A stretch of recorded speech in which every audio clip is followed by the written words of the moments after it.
Hello everyone, মামি তামি সিরিজটো তেন্তে continue হৈ আছে। আজি এটা নতুন এপিসোড আমি লৈ আনিছোঁ। তো প্ৰথমতে হৈ গ'ল লাষ্ট যিটো ভিডিঅ' দিছিলোঁ তাতে বহুতে জানিব বিচাৰিছে মোৰ এজ কিমান হয়। তো মোৰ এজ গেছ কৰক বাৰু, ভিডিঅ'টো শেষত বাৰু জনাই আছোঁ। কিন্তু কথাটো হ'ল মই ডিউৰিং প্ৰেগনেঞ্চি কিমান ৱেইট গেইন কৰিছিলোঁ।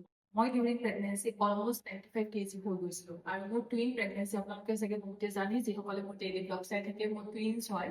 তো টুইনছ কাৰণে হওক আৰু সিহঁতি হেল্ডিও আছিলে। এটাৰ ওজন 3 কেজি, এটাৰ ওজন 2.85 কেজি এনেকে আছিলে। তো সেইকাৰণে চাগে মোৰ ৱেইটটো 95 কেজি আছিলে।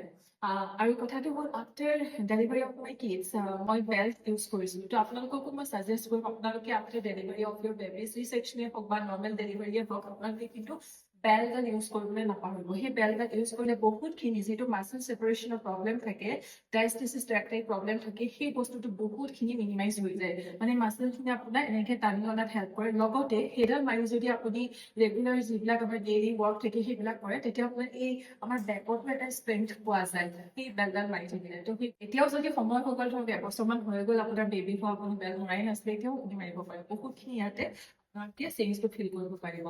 তো এতিয়া কথাটো হ'ল এই পৰ্যায়ৰ পৰা এই পৰ্যায়লৈ মই কেনেকৈ আহিলোঁ। কাৰণ ডিউৰিং প্ৰেগনেঞ্চি মই 95 কেজি হৈ গৈছোঁ আৰু এতিয়া মোৰ ৱেইট 60 কেজি আৰু মোৰ হাইট হৈছে 5.7।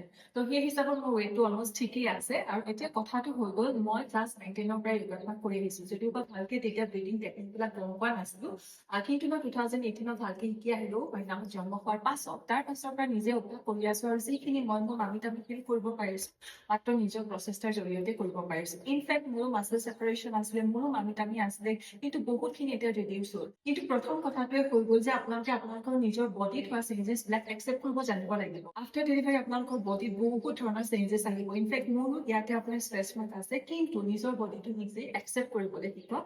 আৰু পাছত যিখিনিতো আমি কৰিব লাগে কৰিয়ে থাকিম আমাৰ এই পেল্ভিক ফ্ল'ৰটো হিল কৰিবৰ বাবে, তেন্তে আহক। মুভমেণ্টবিলাক একেবাৰে বিগিনাৰ্ছৰ বাবে মই আগবঢ়াইছোঁ। যিসকলে মামি টামি কমাবৰ বাবে একোৱেই কৰা নাছিলে, তেওঁলোকে এই ধৰণে ষ্টেপ বাই ষ্টেপ আগবাঢ়িব পাৰে। দেখাত মুভমেণ্টবিলাক ইজি লাগিলেও কিন্তু আপোনালোকে প্ৰপাৰ ৱেইট কৰিব, তেতিয়াহে ইয়াৰে মেক্সিমাম বেনিফিটখিনি আপোনালোকে ল'ব পাৰিব। ইনহেল এণ্ড এক্সেল কৰি ক'ৰ মাছলছখিনি স্কুইজ ইন কৰি এংগেজ কৰি ল'লে এতিয়া নৰ্মেল ব্ৰিডিঙত ভৰিকেইখন আপ ডাউন কৰক অল্টাৰনেটলি। এইটো কোৱা হয় ওৱান লেগ ৰেইজ প'জ। মুভমেণ্টত কৰিছোঁ, ইনহেল কৰি ভৰিখন আপ কৰিছোঁ, এক্সেল কৰি ডাউন কৰিছোঁ। এই মুভমেণ্টটো কৰোঁতে কিন্তু মই মোৰ পেলভিক এৰিয়াৰ মাছলছখিনি, তল পেটৰ মাছলছখিনি পূৰা এংগেজ কৰি ৰাখিছোঁ। এংগেজ নকৰাকৈ কিন্তু নকৰিব। এই ধৰণে 10 বাৰমান কৰিব আৰু আপোনালোকে বেনিফিটটো ফিল কৰিব পাৰিব। পিছে মোৰ এইজটো কৈ দিওঁ এইখিনিতে 41। বাই।